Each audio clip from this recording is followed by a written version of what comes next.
Salam əziz şagirdlər, hər vaxtınız xeyir olsun. Bugün sizlərlə həndəsənin əsas anlayışlarına baxacağıq. Həndəsənin əsas, yəni ilkin anlayışları dedikdə təsəvvürdə canlanan nöqtə, düz xətt, şüa, parça, müstəvi və s. Bunlar ilkin anlayışlar olduqlarına görə tərif vermək olmur, lakin təbii ki, hər birinin haqqında hər birinin adı çəkildikdə müəyyən təsəvvürlər yaranır. Bunları qeyd edək. Nöqtə, düz xətt, parça və şüa. Hər biri haqqında tək-tək danışım, bəzi məlumatları verim. Nöqtə əlifba sırasının böyük hərfləri ilə işarə olunur. A nöqtəsi, B nöqtəsi, C nöqtəsi və s. Düz xətt isə sonsuz sayda nöqtənin nizamlı düzülüşündən yaranır və adətən kiçik hərflərlə ifadə olunur. A düz xətti, B düz xətti və s. Biz bunu üzərində olan hər hansı iki nöqtənin adı ilə də adlandıra bilərik. AB düz xətti də deyə bilərik buna. Parça dedikdə isə hər iki tərəfdən nöqtə ilə məhdudlanmış, hər birində AB yazdım, eyb yox. Hər iki tərəfdən nöqtə ilə məhdudlanmış düz xəttdir. Şüa isə yalnız bir tərəfdən məhdud olan düz xəttdir. Yəni başlanğıcı var, sonu yoxdur. Buna O hərfi ilə işarə edək. Məsələn, buna O C şüası deyə bilərik. Yenə C şüasının da üstündə, yəni OC şüasının da üzərində sonsuz sayda nöqtələr olacaq. Sadəcə başlanğıcı var, müəyyən bir yerdən başlanğıcına götürür və sonsuzluğa qədər davam edir. Burada qarşımıza çıxa bilər nə tip şeylər? Məsəl üçün, müəyyən bir ilə OC şüasını çəkim. OC şüası olsun. Bu C-nin şüanın üzərində müəyyən nöqtələr qeyd edə bilər və bizdən bu nöqtələrin sayını soruşa bilər. Tutalım ki, bir nöqtə O nöqtəsi, bir nöqtədə mən qeyd etsəm, mənim qeyd etdiyim nöqtə sayı qədər şüa yaranır. Məsələn, baxın, hal-hazırda burada iki nöqtə var. Bir şüanın başlanğıcını götürdüyü nöqtə, biri də mənim qeyd etdiyim və baxın, başqa rənglə göstərim, 1 və 2 ədəd şüa var. Yəni, biri özü əvvəlcədən olan, bir də mən nöqtə qoyduqdan sonra yaranan şüa. Deməli, dedik ki, şüa üzərində qeyd olunan nöqtələrin sayı qədər yeni şüa yaranır. Yəni, n sayda şüa olur. N sayda nöqtə var, n sayda da şüa olur. Bu, düz xətt üzərində də verə bilər. Düz xətt üzərində, məsələn, 2 nöqtə qeyd edir və yaranan şüaların sayını soruşur. Baxın, düz xətt hər iki tərəfdən sonsuz olduğuna görə, yəni heç bir tərəfdən məhdud olmadığına görə 1, 2 ədəd bu tərəfə, 1, 2 ədəd də bu tərəfə şüa yönələ bilir. Bu zaman mən deyirəm ki, 2n sayda şüa yaranır. Yəni, düz xətt üzərində n sayda nöqtə qeyd olunarsa, həmin düz xətt üzərində 2n sayda şüa yaranmış olacaq. Gəlirəm parçadan danışmaq istəyirəm. Parçanın üzərində də nöqtələr qeyd olunarsa əgər, yenidən parça yaranır. Yəni, təbii ki, şüa və düz xəttin yaranması mümkün deyil. Müəyyən bir parçadır. Bunun üzərində deyəlim ki, 2 dənə də nöqtə qeyd olunub. Burada parçaları saysaq, baxın, 1, 2, 3, 4, 5, bir də olan ilk halı, düzdür, belə saymaq təbii ki də çətindir, sadəcə göstərmək üçün müəyyənlərini qeyd etdim. Bunun da düsturu varmı? Bəli, var. N vurulsun, N çıxılsın 1, bölünsün 2. Bunu qeyd olaraq götürsəz necə yaza bilərsiniz? Deyirsiniz ki, parça üzərində n sayda nöqtə, n vurulsun, n çıxılsın 1, bölünsün 2 sayda yeni parça əmələ gətirir.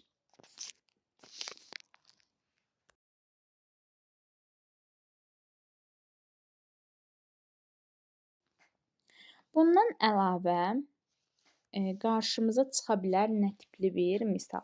Tutalım ki, özümdən bir misal qeyd edirəm. Deyirəm ki, 40 santimetrlik parça üzərində 40 santimetrlik parça 5 bərabər hissəyə bölündü. 1, 2, 3, 4, Bir də buradan artırım olsun 5 dənə hissə. Hər hissədəki, yəni təbii ki, olacaq 8 sm. 8 sm əvvəlcə 40 idi. Deyir ki, ikinci və 5-ci parçaların orta nöqtələri arasındakı məsafəni tapın. Baxın, yəni bunun üçün özəl bir düstur falan bilməyə ehtiyac yoxdur. Onu da qeyd edəcəm. Sadəcə olaraq düsturu bilməsəm, unutsam necə hesablayıram? Deməli, hər biri 8, 8-dir, düzdürmü? Hər biri 8-dir. Birincini qeyd eləmir. İkincinin ortası ilə 5-cinin ortası. İkincinin ortası 4 buradan, 5-cinin ortası 4 də buradan. Yəni, bu iki nöqtə arasındakı məsafəni soruşur. Gördüyünüz kimi 8, 8, 4, 4 olacaq 24 santimetrlik bir məsafə. Bəs bunu düsturla necə tapmaq olar? L bərabərdir AB bölünsün N vurulsun M çıxılsın N. M çıxılsın N nədir? Mən qeyd elədim ki, ikinci və 5-ci parçaların orta nöqtələrini birləşdirən məsafədir.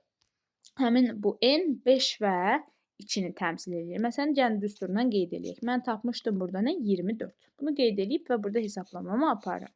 AB-nin 40 olduğunu bilirəm. 5 hissəyə bölünüb. 5 çıxılsın, 2, 2 çıxılsın 5 təbii ki, modulda olacaq. Onsuz da müsbət olur. Buradan da eləyir 3. 5 ilə 40, 8, 8 vurulsun 3 elədi 24. Düstur bu şəkildədir. Düstur olmasa vəziyyətdən çıxmaq olurmu? Təbii ki də olur. Riyaziyyatda hər şeyə çarə var. Gəlirəm, başqa bir anlayış daha daxil edirəm. Bucaq anlayışı. Nədir bucaq? Bucağa bu formada bir tərif verə bilərik ki, bir nöqtədən çıxan iki şüanın arasında qalan həndəsi fiqura bucaq deyilir. Deməli, necə oldu? Bir nöqtədən çıxan iki şüa arasında qalan həndəsi fiqura bucaq deyilir. Bu bizim qeyd etdiyimiz o bir nöqtə həmin bucağın təpə nöqtəsi adlanır və bu bucaq tutalım ki, AOB bucağı olsun. Bu da bucaq işarəsidir. Mən AOB bucağından danışarkən qarşısında bu işarə AOB-ni də qeyd edirəm. Bu adlanır AOB bucağı. Həmişə unutmuruq ki, təpə nöqtəsi ortada qalır. Yəni mən buna BOA-dır deyə bilərəm. Heç bir problem yoxdur. Sadəcə olaraq diqqət eləməliyəm ki, o ikinci deyilmiş olsun. Bucaqlar haqqında nələri deyə bilərəm? Bucağın növlərindən danışmaq istəyirəm. Bucağın növləri dedikdə iti bucaq, düz bucaq, kör bucaq, açıq bucaq və tam bucaq. Tam bucaq çox istifadə olunmur, amma yenə də deyim məlumatınız olsun. Deməli, iti bucaq dedikdə iti bucaq yazmağa ehtiyac yoxdur. Tutalım ki, müəyyən bir alfa ilə işarə olunsun. Bu 90 dərəcə ilə 0 dərəcənin arasında yerləşir. Var kör bucaq, bunu da dedik. Kör bucaq 90 dərəcədən böyük, 180 dərəcədən kiçik olan bucaqlardır. Qeyd eləyim, düz bucağı 90 dərəcəyə bərabərdir. Yəni alfa bərabərdir 90 dərəcə. Şəkillərində qeyd edim, yəni bu tam olaraq belə bir şeydir və burada belə bir işarə olur. Bu işarə yeni başlayan hər kəsi biraz çaşdırır, qarışıqlıq yaradır. 90 dərəcə deyir, 90 dərəcənin harda olduğunu bilmir və yaxud da 90 dərəcə demir. Sadəcə olaraq bu formada tutalım ki, şəkil verir. Belə də üç bucaqlarda birazdan qarşınıza çıxdıqca daha yaxşı görəcəksiniz. Bu formada şəkil verir, bu işarəni qoyur. Tutalım ki, deyir burada da müəyyən bir bucaq var. Bu bucağı tapmağını istəyir. Yəni belə çaşqınlıq yaranır ki, biri 40-dır. 2 dənə məhsulum var. 2 dənə məhsul yoxdur. Baxın, buradakı bu 90 dərəcə işarəsidir. Yəni bu qədər uzatmağın, xırdalığa getməyin mənası çox da yoxdur. Sadəcə biləsiz deyə qeyd edirəm. 90 dərəcə işarəsidir. Bunu harda görürəmsə 90 dərəcə olduğunu bilirəm. Yəni digər bucaqlarda məsələn iti bucaqda tutalım ki 40 dərəcədirsə bu formada yazılır. Amma 90 dərəcədə sadəcə bu işarə mənə kifayət eləyir ki, olan bucağımın düz bucaq olduğunu tanıya bilim. Daha sonra deməli qeyd etmədim açıq bucağı. Açıq bucaq 180 dərəcəli bucaqdır və bu formada. Düz xəttə oxşur. Yəni mən buna 0 və yaxud da 180 dərəcə deyə bilərəm. Əsasən dediyimiz 180 dərəcədir. Çünki 0 ümumiyyətlə görünmür. Tam bucaq dedikdə isə bu artıq tamamlanır. Yəni düşünün ki, bu yarısıdır. Qalan yarısı da buradan belə gəlib tamamlanır. Buna çevrə falan da deyə bilərik. Yəni nümunə göstərmək lazım olduqda çevrəni də nümunə olaraq göstərə bilərik. Bucaqlar haqqında danışarkən mən qonşu və qarşılıqlı bucaqları qeyd edə bilərəm. Nədir qonşu bucaqlar? Bir düz xəttin üzərində yerləşən bucaqlara qonşu bucaqlar deyilir və yaxud da bir şüası ortaq olan bucaqlara. Məsələn, baxın, 2 dənə bucaq var hal-hazırda burada və bu şüa ortaqdır. Bu bənövşəyi ilə işarələdiyim hissə ortaqdır. Bu formada da gedə bilər, bu formada da gələ bilər. Biz bunlara deyirik qonşu bucaqlar və qonşu bucaqlar cəmi 180 dərəcəyə bərabər olan bucaqlardır. Tutalım ki, bu alfa bucağı və bu da beta bucağı olsun. Alfa plus beta hər zaman 180 dərəcəyə bərabərdir. Yəni qonşu bucaq dedikdə ilk ağla gələn o olur ki, cəmi 180-dir. Mən burada nə istifadə edə bilərəm? Sizə burada ilk başlayanda verilə bilər. Tutalım ki, deyir ki, iki qonşu bucaqdan biri 65 dərəcədir. Digərini hesablayın. Digərini necə hesablayacağam? Gedəcəm 180-dən 65-i çıxıb tapacağam. Nə olacaq? Olacaq. Bir saniyə. Ondan sonra qarşılıqlı bucaqlar. Qarşılıqlı bucaqlar hansılardır? İki düz xəttin kəsişməsindən yaranır. Yəni bu formada desək, baxın burada həm qonşu, həm qarşılıqlı bucaqlar var. Baxın bu təpələri bir-birinə toxunan bu iki bucaq var ha, bunlar və yaxud da bu ikisi. Hər ikisi qarşılıqlı bucaqlardırlar və dərəcə ölçüləri bir-birinə bərabərdirlər. Tamam ki, buna deyək alfa, bir saniyə. Bu alfa, bu beta, bu yenə alfa olur, bu yenə beta olur. Baxın, qarşılıqlı bucaqlar buradan çıxır ki, dərəcə ölçüləri bir-birinə bərabərdir. Bundan əlavə sizin qarşınıza çıxa bilər tamamlayıcı bucaq. Nədir tamamlayıcı bucaq? Tutalım ki, deyir sənə 40 dərəcəli bucağın tamamlayıcı bucağı neçə dərəcədir? Tamamlayıcı bucaq o bucağı 90 dərəcəyə tamamlayan bucaq deməkdir. Yəni məsələn hal-hazırda 40 budur. Mənim 50 dərəcəyə də ehtiyacım var ki, bu gəlsin 90 olsun. Ona görə 40 dərəcəli bucağın tamamlayıcı bucağı olur neçə? 50 dərəcə. Sonra gəlirik paralellikdən danışmağa. Paralellik və perpendikulyarlıq haqqında məlumat verim. Bir saniyə. Burada nə isə qeyd etmədim. Tənbələn anlayışında deyəcəm, hələlik qalsın o. Paralellik dedikdə sonsuza qədər uzanan, lakin heç bir ortaq nöqtəsi olmayan, o sonsuzluqda heç vaxt kəsişməyən iki dənə düz xətt nəzərdə tutulur. Məsələn, bu qırmızı düz xətt bu formada gedir. Bir dənə də bənövşəyi düz xətt. Bunlar heç vaxt bir-birini görmürlər. Bir-birlərinə ancaq uzaqdan baxıb salamlaşırlar. Bu bucaqlar adlanır paralel bucaqlar. Perpendikulyar bucaq deyirəm. Paralel düz xəttlər. Perpendikulyar düz xəttlər dedikdə isə 90 dərəcə altında kəsişən düz xəttlərdən söhbət gedir. 90 dərəcə altında kəsişən bucaqlar. Bunlar da adlanır perpendikulyar, nəysə yaza bilmədim, perpendikulyar düz xəttlər. Yəni 90 dərəcə altında kəsişməkdən və yaxud da heç kəsişməməkdən başqa düz xəttlərin kəsişməsi olmurmu? Təbii ki də olur. Bunlar sadəcə kəsişən düz xəttlər adlanır, bitir, gedir. Bunların üzərində çox da durmağa ehtiyac yoxdur. Mən qeyd eləmək istəyirəm. 2 dənə düz xəttin 3-cü düz xətdən kəsişməsini. 2 dənə paralel düz xəttin daha doğrusu. 2 dənə paralel düz xətt 3-cü ilə kəsişir. Hər ikisi kəsişir. Baxın, bu zaman burada 1, 2, 3, 4, 5, 6, 7, 8 dənə bucaq yaranır. Bu bucaqlar haqqında biz nələri bilirik, nələri qeyd edə bilərəm? Məsələn, deməli, birinci, ikinci bucaq, üçüncü və dördüncü bucaq, 6 və 5, 7 və 8, 5 ilə 8, 1 ilə 4, 2 ilə 3, 6 ilə 7. Bunlar gördüyünüz kimi bir düz xəttin üzərindədirlər. Yəni, bunlar qonşu bucaqlar adlanırlar. Bunlar üzərində çox da dayanmıram. Bunu bilirsiniz zaten. Bundan əlavə, baxın, 3 və 5-i görürsünüz. 4 ilə 6-nı görürsüz, çarpazlıq yaradıblar. Yəni 3 çarpaz bir şəkildə keçir 5-in yanına və hər ikisi baxın bu xəttin daxilində qalıb. Daxildə qalıblar və çarpazdılar. Bunlara özümüzü yormadan daxili çarpaz bucaqlar deyib keçirik. Daxili çarpaz bucaqlar hansı oldu? 3 və 5. Ondan sonra hansıdır? 4 və 6. 4 və 6. Bunlar oldu daxili çarpaz.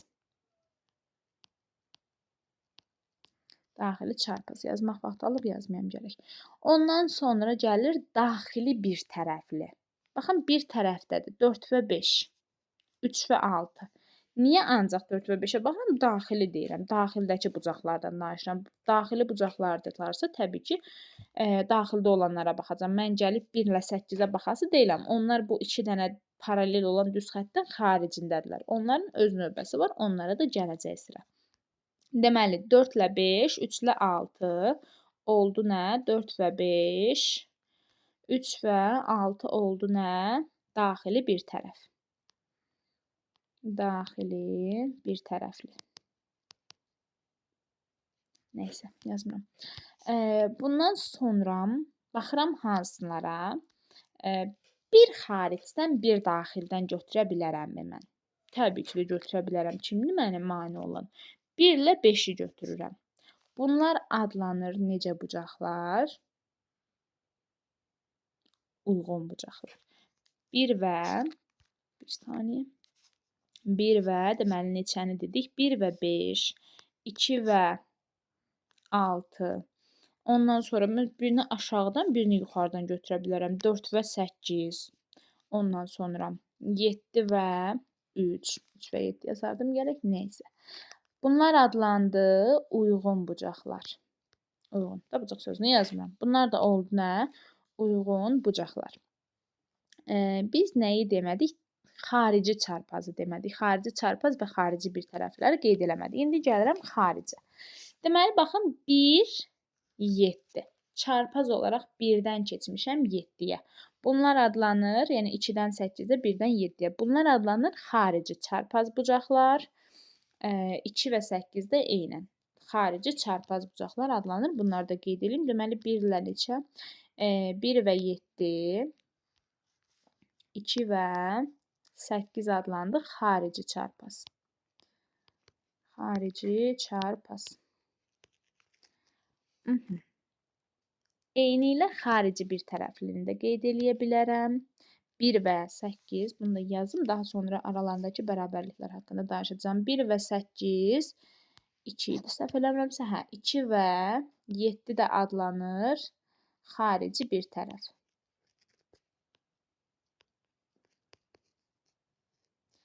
Bir tərəfli, nəysə, xarici bir tərəfli bucaqlar. Deməli, indi burada nə deyirik? Çarpaz bucaqlar, istər daxili çarpaz olsun, istər xarici çarpaz olsun, bunlar bir-birinə bərabərdirlər. Ondan sonra uyğun bucaqlar yenə bir-birinə bərabərdirlər.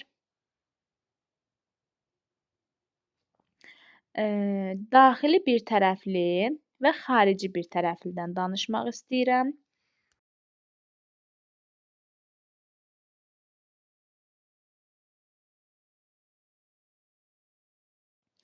Deməli, daxili bir tərəfli və xarici bir tərəflidən söhbət gedirdi. Şəkli qarışıq çəkmişəm, üzərində göstərmək istəyirəm.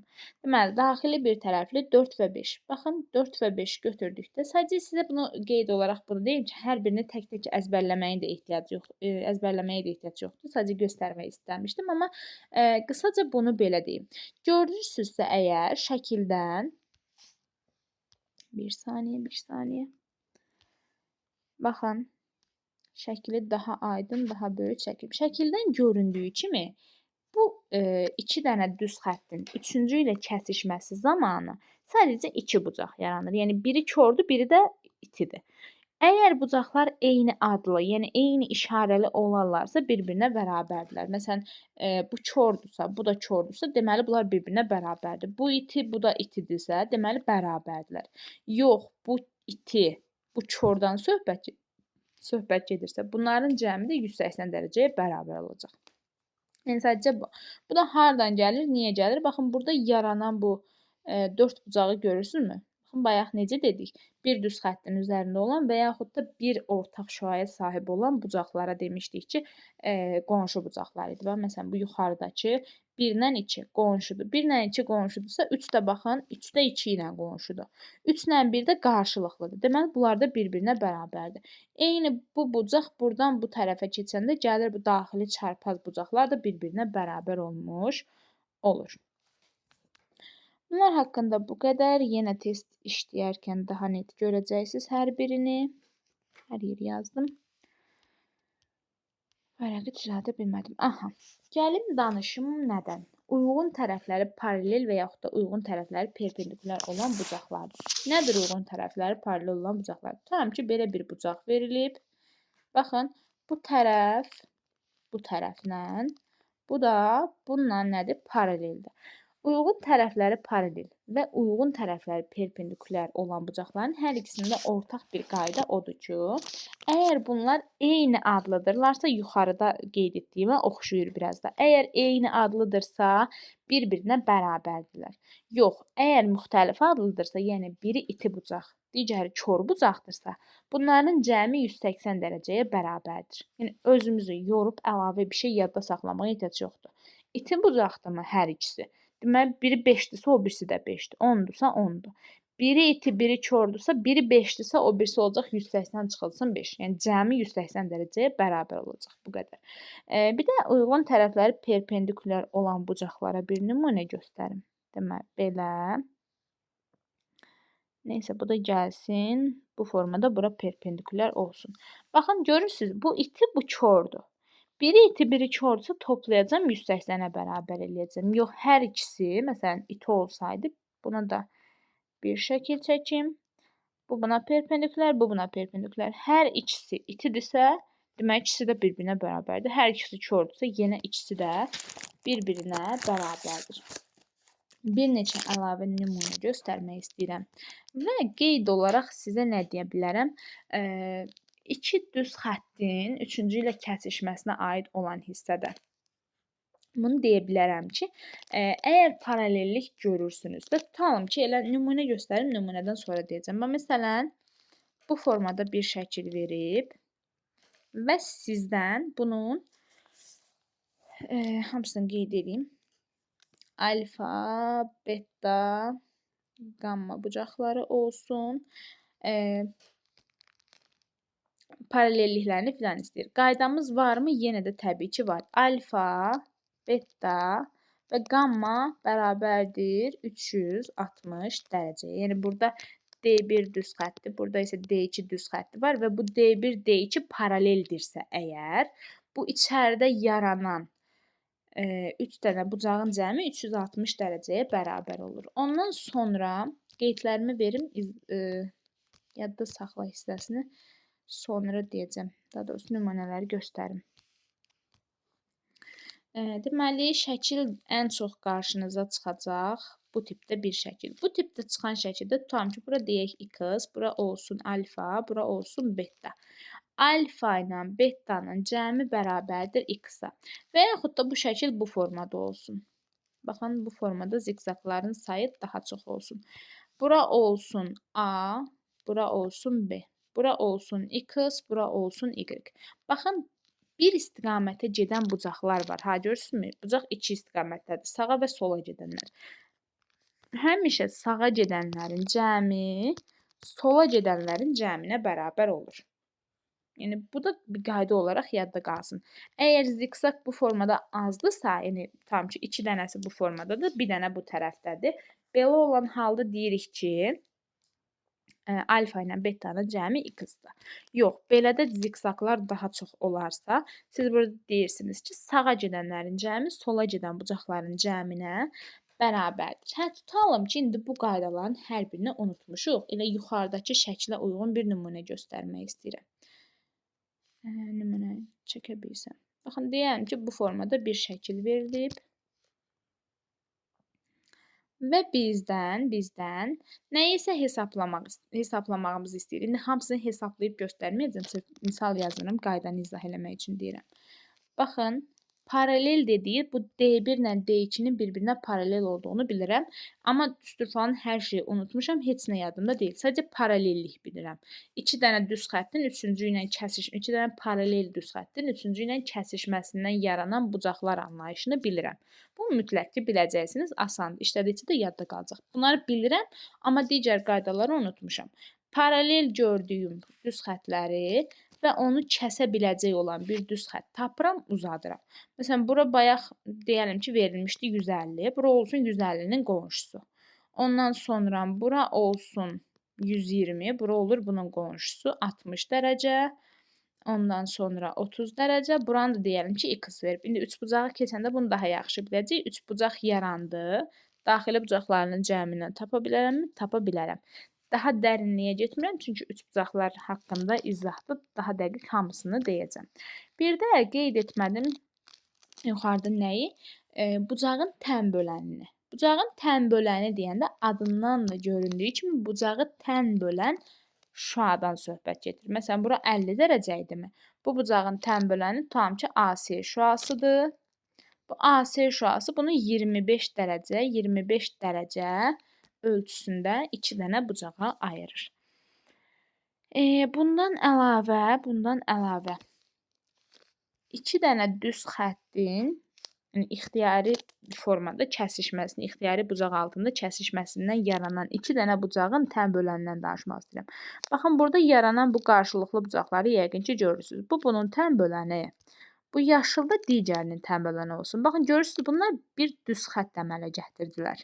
Baxın, buradan belə bir qeyd çıxır ki, misallarda görmüşdüm. Yeni olan topludaydı. Səhv eləmirəmsə görmüşəm. Orada belə bir şey var ki, yəni buradan daha doğrusu çıxır ki, kəsişən iki düz xəttdən yaranan qarşılıqlı bucaqların tən bölənləri arasında qalan bucaq 180 dərəcədir. Yəni bu formada bunun tən böləni, bu tərəfə gedir bunun tən böləni. İkisi bir düz xətt əmələ gətirdiyinə görə də olur. Bunlar arasında qalan bucaq 180 dərəcə ölçüyə malik bucaq. Məncə mən ilk anlayışları qeyd etdim. Bir də paralellik və perpendikulyarlıq haqqında izah verərkən onların işarələrini qeyd etməmişəm. İşarələri də qeyd edeyim. Baxın, bu paralellik işarəsidir bu formada. Tutalım ki, sizə verib D1, D2. Bunu görəndə deyirik ki, yəni ilk ağlımıza gəlir ki, D1 paraleldir D2-yə. D1 və D2 düz xətləri paraleldir. Və yaxud da D1 bu formada, aşağısı yoxdur, bu formada bir işarə, daha sonra isə D2. Bu da olur perpendikulyarlıq.